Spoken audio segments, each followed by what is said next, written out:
but that didn't mean they were those lying, cheating, thieving, socialistic damn Yankees. But anyhow, they were watching this group of men.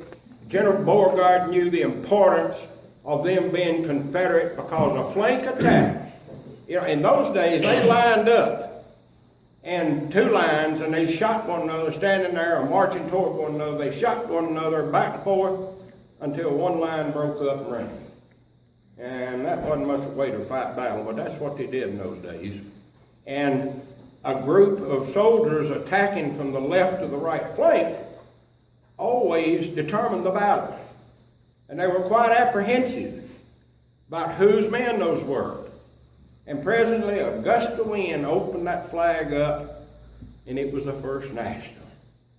And they say General Beauregard fairly danced around and said, "They're ours, we win the day." And I can just hear that little Frenchman and the excitement that went on then. I feel it. Every time I tell this story, I love to think about how eager our men were for freedom, how bad they wanted to rule themselves instead of have a bunch of boneheads in Washington tell them what to do. But to make a long story short, now, they were Confederate. They did win the battle and ran the Yankees back to the city the other side of the river. General Beauregard and General Johnson, General Joe Johnson, was sharing the command of the troops that day at First Manassas. And they talked about, after the battle, the need for a flag that didn't look like the U.S. flag. And they put out a call for a battle flag. They got over 100 designs. Now, if you read one or two of these books about the origin of the battle flag, one author in particular will tell you there is no visible, obtainable, findable, seeable connection between the battle flag and St. Andrew's Cross. But God has His way. And even though nobody recorded that the design submitted by William Porcher Miles, which was pretty close to what we see today, nobody has a written connection to that design in the St. Andrew's Cross. But all of those men knew what the national flag of Scotland looked like. And one of them saw that blue flag with that white cross. He drew up something about like that. It's changed very little because he knew what the St. Andrew's Cross was. And most of our ancestors revered that cross as a religious symbol. And that's the story according to Butler. If you read about, like I said, you read about the origin of that flag in a book, you won't get all of that. But I know God has His way. He gets things done that we don't give Him credit for, and He keeps things from happening that we think ought to happen. I want to mention another book. I haven't got time for a review of it. I want to mention another book that I read recently that I consider probably in the top 4 or 5 books I've ever read. And this one, I'm talking about history books, history of our southern ancestors, Confederate ancestors. It was written by a man from North Louisiana named Benson, Hal Benson, I believe it is, and one of the Kennedy brothers. And the Kennedy brothers have written many, many marvelous books about our Confederate history. Ronald and this gentleman named Benson wrote a book entitled Lincoln's Marxist. If I ask 10 people here today, they're on the streets of Morristown or anywhere, when did socialism come to the United States of America? Nearly everybody thinks it's just been on this continent for the last 40, 50 years. But HK knows the difference. If you've ever read about Karl Marx, Don't waste your time. You don't want to read about the devil incarnate.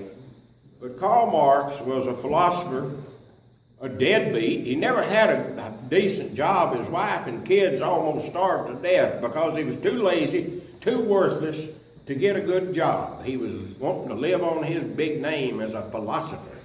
And he and Frederick Engels fathered communism or socialism or Hitlerism, Nazism, fascism practiced in Italy prior to World War II. It's just another slant on communism. And we are faced with a situation today.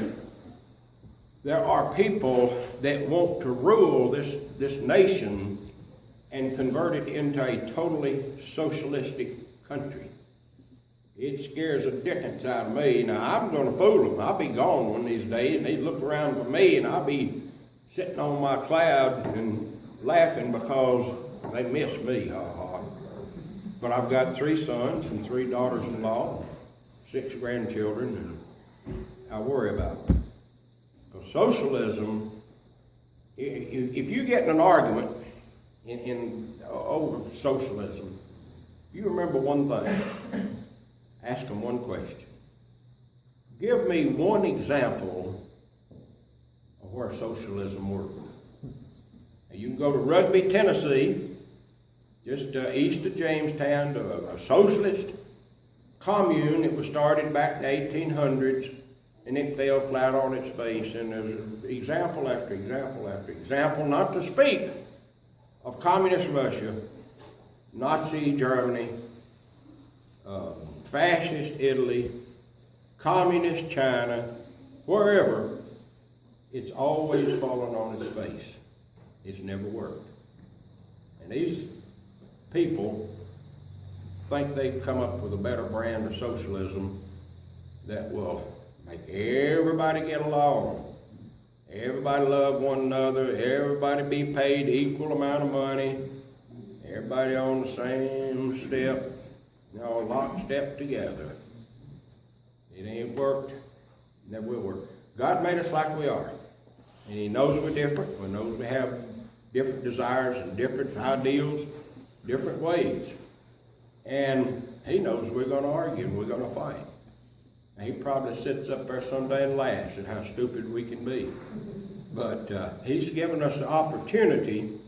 Every human on this earth has the opportunity, especially with modern technology. A lot of people think it's modern technology where Adrian Rogers' sermons can be seen in Germany, they can be seen in Europe and Asia and Australia and South America. All these great pastors, now their sermons are on the satellites, are broadcast all over the world. So one of the processes that must come true before Jesus returns is that the whole world hears about Jesus.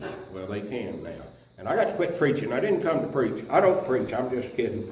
But I want to remember Lincoln's Marxist. And if you want to find out more about this, maybe I have lit the fire of desire in your heart to learn.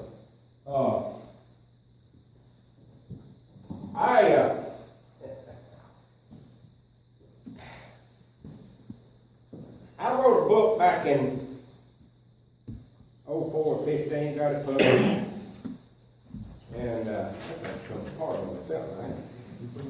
No, that top's coming